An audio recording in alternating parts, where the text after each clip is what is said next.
प्रवासासाठी किंवा नाश्त्यासाठी एकदम परफेक्ट आणि खुसखुशीत अशा मेथीच्या पुऱ्या.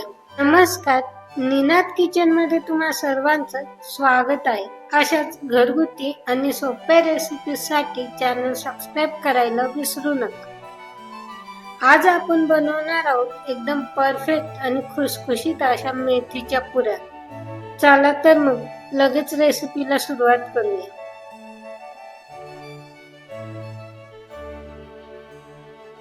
या ठिकाणी मी साधारण 2.5 वाट्या गव्हाचं पीठ घेतलं आहे. तुम्ही तुमच्या प्रमाणानुसार पीठ घेऊ शकता.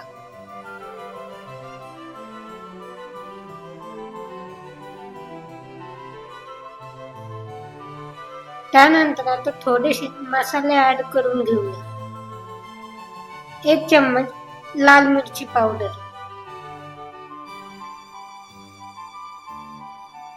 1 चम्मच आमचूर पावडर,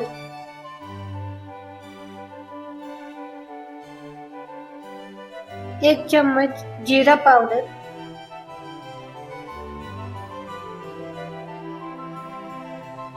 आणि थोडीशी हळद.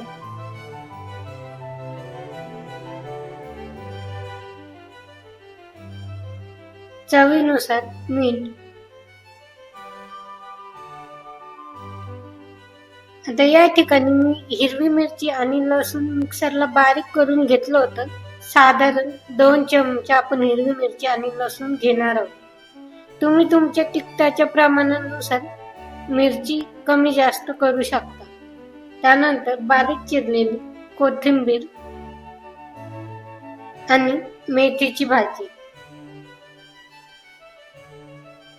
आता हे सर्व साहित्य आपण व्यवस्थित असं पिठामध्ये मिक्स करून घेणार आहोत. सर्व मसाले आणि मेथी व्यवस्थित अशी मिक्स होईल अशा पद्धतीने मिक्स करून आपण पीठ मळून घेणार आहोत.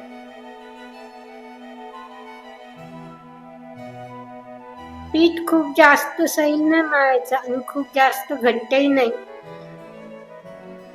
आपल्याला पुऱ्या व्यवस्थित लाटता येतील अशा पद्धतीने पीठ मळून घ्यायचं आहे. आता आपलं पीठ व्यवस्थित मळून झालेलं आहे. त्यानंतर आपण थोडंसं तेल लावून पुन्हा एकदा मळून घेणार आहोत. आता आपलं पीठ व्यवस्थित असं मळून झालेलं आहे. आपण थोड्या वेळासाठी झाकून ठेवणार आहोत. आता आपण पुऱ्या तळण्यासाठी तेल गरम करून घेणार आहोत.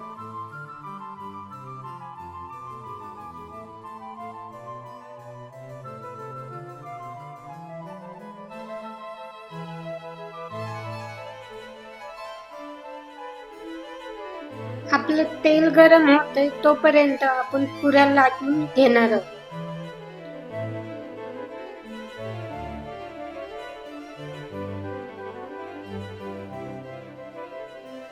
पुऱ्या लाटण्यासाठी थोडासा आपण पिठाचा गोळा घेऊन पोळी लाटून घेणार आहोत.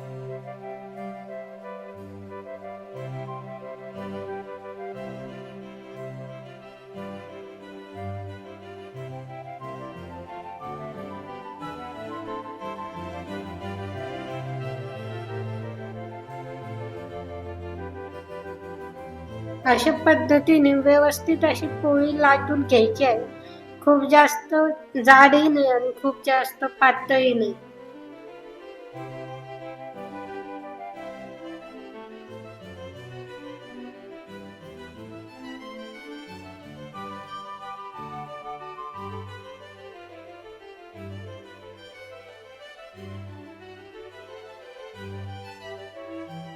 आता तुम्ही बघू शकता आपली पोळी व्यवस्थित अशी लाटून झालेली आहे.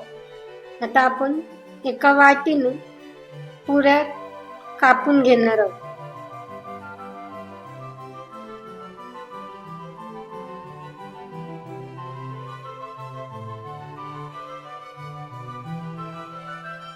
अशाच पद्धतीने आता आपण बाकीच्या पुऱ्या तयार करून घेऊया.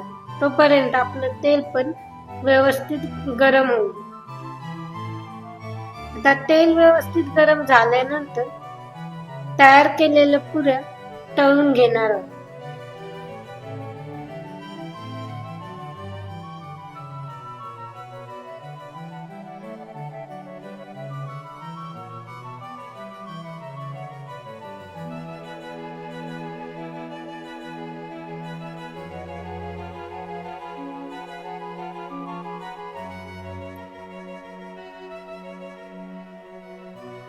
आता आपल्या पुऱ्या व्यवस्थित अशा तळून झालेल्या आहेत. तुम्ही बघू शकता किती मस्त गोल्डन आणि क्रिस्पी तळल्या गेलेल्या आहेत.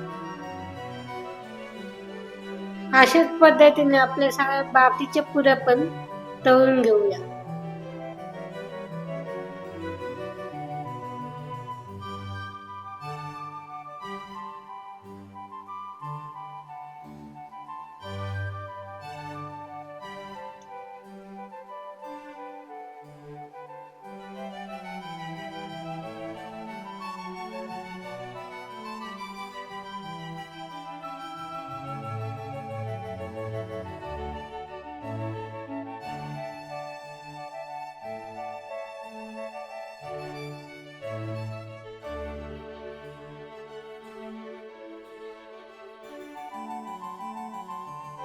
आपल्या चविष्ट आणि खुसखुशीत अशा मेथीच्या पुऱ्या तयार झालेल्या आहेत. या पुऱ्या तुम्ही दह्यासोबत, लोणच्यासोबत किंवा चटणीसोबत देखील खाऊ शकता. तुम्हाला ही रेसिपी कशी वाटली मला कमेंट करून नक्की सांगा. पुन्हा भेटूया अशाच एका नवीन रेसिपीसह. व्हिडिओ आवडला असेल तर लाईक करा, शेअर करा आणि अशाच मस्त रेसिपीसाठी चॅनल सबस्क्राईब करायला विसरू नका. थँक्यू.